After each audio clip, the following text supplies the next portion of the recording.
KVP news में आपका स्वागत है। प्रस्तुत है केवीपी न्यूज से आज के प्रभात समाचार। भारतीय सैन्य अकादमी (आईएमए) देहरादून में आयोजित 157वीं पासिंग आउट परेड के दौरान 491 युवा अफसरों को भारतीय सेना में कमीशन प्राप्त हुआ, जबकि 34 मित्र देशों के कैडेट्स भी शामिल हुए। थल सेनाध्यक्ष जनरल उपेंद्र द्विवेदी ने समीक्षा अधिकारी के रूप में परेड की सलामी ली और नव अधिकारियों को उनके अनुशासन, नेतृत्व और सहन शक्ति के लिए बधाई दी। ये बताते हुए कि कमीशन केवल करियर की समाप्ति नहीं बल्कि राष्ट्र सेवा की शुरुआत है। इस उत्सव में परंपरा के अनुरूप युवा अधिकारियों ने जोश में पुशअप्स लगाए और इसी दौरान 61 वर्ष के जनरल द्विवेदी खुद 12 सेकंड में 18 पुशअप्स लगाकर नए अफसरों के साथ उत्साह साझा करते दिखे, जिससे ये पल प्रेरणादायक बन गया। कोलकाता के सॉल्ट लेक स्टेडियम में अर्जेंटीना के फुटबॉल दिग्गज लियोनेल मेसी के भारत दौरे के पहले कार्यक्रम में भारी अफरा-तफरी देखने को मिली। महंगे टिकट खरीदने के बावजूद हजारों फैंस को मेसी की उपस्थिति का पूरा अनुभव नहीं मिला, जिससे गुस्साए दर्शकों ने स्टेडियम के अंदर सीटें फाड़ दी, बोतलें फेंकी और सुरक्षा बाधाओं को तोड़ते हुए मैदान में प्रवेश किया। इस दौरान कई होर्डिंग्स और तंबू भी नष्ट हो गए। मेसी को स्थिति बिगड़ने के डर से जल्दी ही कार्यक्रम स्थल छोड़ना पड़ा। आयोजन के प्रमुख सतद्रु दत्ता को पुलिस ने कुप्रबंधन के आरोप में हिरासत में लिया है। पश्चिम बंगाल की मुख्यमंत्री ममता बनर्जी ने मेसी और उनके प्रशंसकों से सार्वजनिक रूप से माफी मांगी है और इस घटना की जांच के लिए उच्च स्तरीय समिति गठित करने का आदेश दिया है। सरकार ने टिकट धारकों को रिफंड देने का भी वादा किया है। घटना के बाद भाजपा ने राज्य सरकार की कड़ी आलोचना की है। मुख्यमंत्री का इस्तीफा मांगते हुए इसे अव्यवस्था और अपमानजनक बताया है। लेफ्टिनेंट सईद जाधव ने भारतीय सैन्य अकादमी (आईएमए) के इतिहास में नया कीर्तिमान स्थापित किया है, जब 93 साल में पहली बार एक महिला ऑफिसर कैडेट आईएमए के प्रादेशिक सेना के विशेष कोर्स को पूरा कर लेफ्टिनेंट बन गई। हालांकि वो मुख्य पासिंग आउट परेड में कदमताल नहीं कर पाईं। पिपिंग सेरेमनी के दौरान उनके माता-पिता ने उनके कंधों पर कमीशन के स्टार लगाए और उन्होंने कहा कि उनका सैन्य सफर जन्म के साथ ही शुरू हुआ था, जो परिवार में सेना की लंबी परंपरा और देश सेवा की भावना का प्रतीक है। फुटबॉल के दिग्गज लियोनेल मेसी आज मुंबई में क्रिकेट लेजेंड सचिन तेंदुलकर से मुलाकात करेंगे, जिससे खेल प्रेमियों में खास उत्साह है। भारत दौरे के दौरान मेसी इससे पहले हैदराबाद में कांग्रेस नेता राहुल गांधी से भी मिले थे, जहां खेल और सामाजिक विषयों पर बातचीत हुई। वहीं कोलकाता में उन्होंने अपने नाम की मूर्ति का उद्घाटन कर फैंस को खास तोहफा दिया। मेसी का ये दौरा भारत में उनकी लोकप्रियता और विभिन्न खेलों के बीच आपसी सम्मान को दर्शाता है। केरल में पहली बार भाजपा का मेयर बनने की संभावना बनी है, जहां तिरुवनंतपुरम नगर निगम से भाजपा समर्थित उम्मीदवार श्रीलेखा ने जीत दर्ज की है।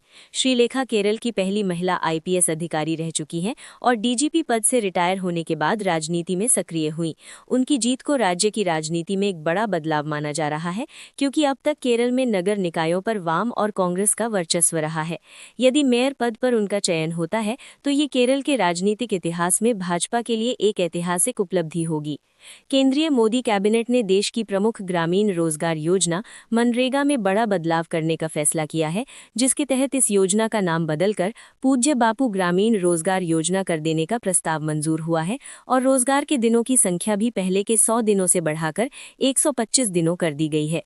ये बदलाव ग्रामीण इलाकों में काम के अवसर बढ़ाने और गरीब परिवारों की आय सुदृढ़ करने के उद्देश्य से किया जा रहा है, जिसे अब संसद में विधेयक के रूप में पेश किया जाएगा और पारित होने के बाद लागू किया जाएगा।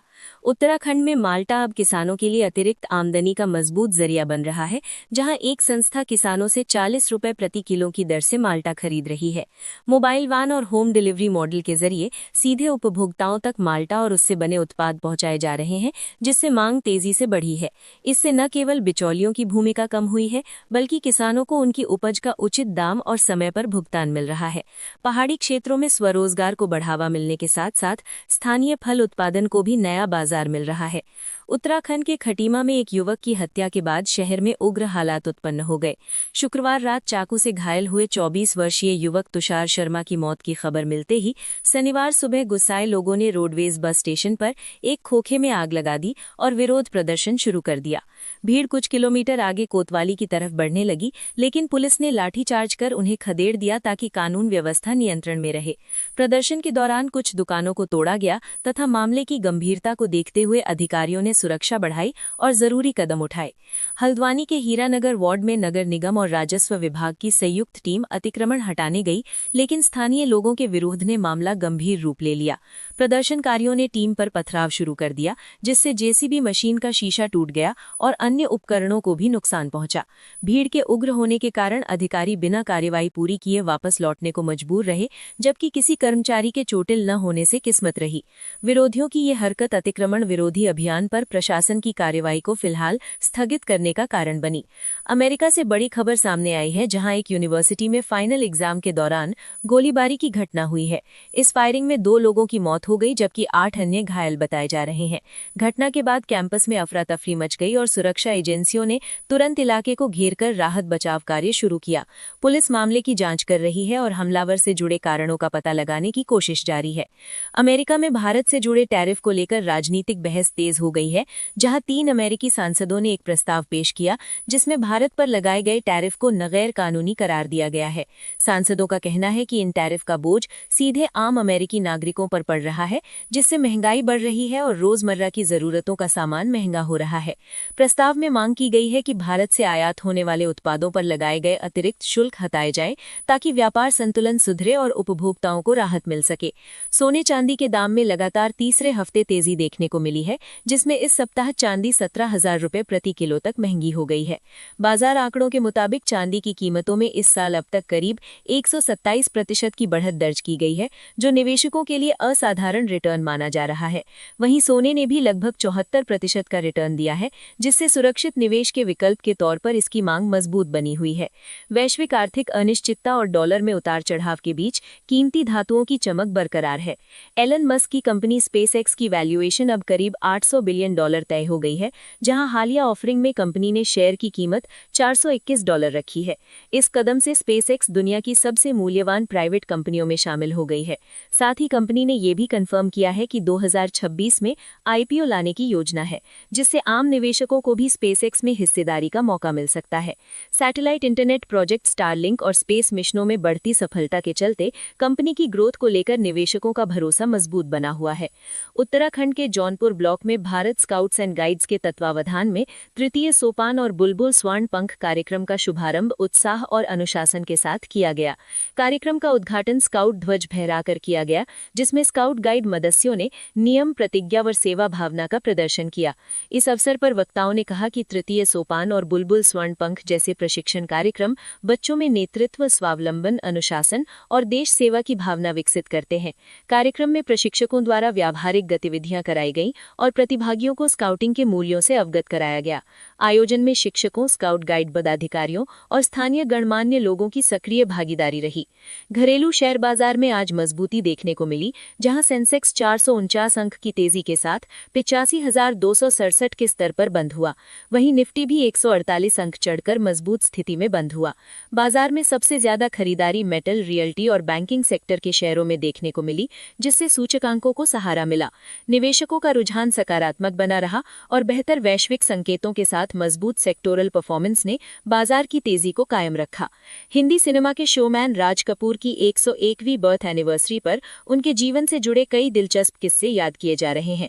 कहा जाता है कि उन्होंने अभिनेत्री नरगिस की बदली हुई हील्स देखकर ही समझ लिया था कि दोनों का रिश्ता अब खत्म हो चुका है, क्योंकि वो उनकी भावनाओं को बिना शब्दों के पढ़ लेते थे।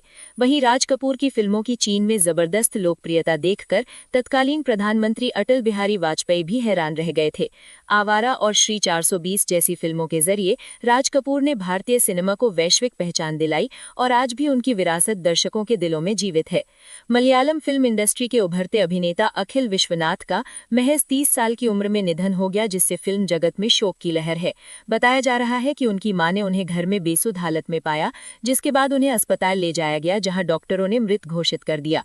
अखिल को अवार्ड विनिंग फिल्म चोल से खास पहचान मिली थी और उनके अभिनय की काफी सराहना हुई थी।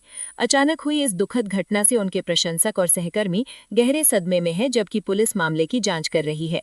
धुरंधर ने बॉक्स ऑफिस पर धमाका कर दिया है और सिर्फ 8 दिनों में 200 करोड़ रुपए की कमाई कर ली है। इस शानदार प्रदर्शन के साथ इसने रेड 2 और सिकंदर जैसी बड़ी फिल्मों को पीछे छोड़ दिया है। फिल्म की कहानी, स्टारकास्ट और एक्शन सीन्स को दर्शकों ने खूब सराहा, जिससे वीकेंड और वीकडे दोनों दिनों में टिकट बिक्री में जबरदस्त तेजी रही।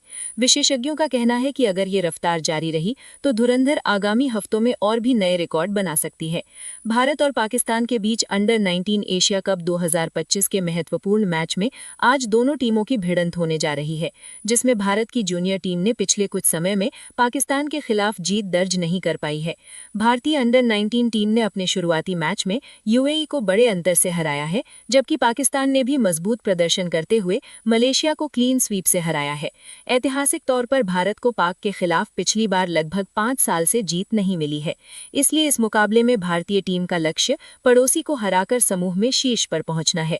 ये मुकाबला 14 दिसंबर 2025 को दुबई के आईसीसी अकादमी ग्राउंड में सुबह 10:30 बजे शुरू होगा और टेबल टॉपर बनने की दौड़ दोनों टीमों के लिए अहम है।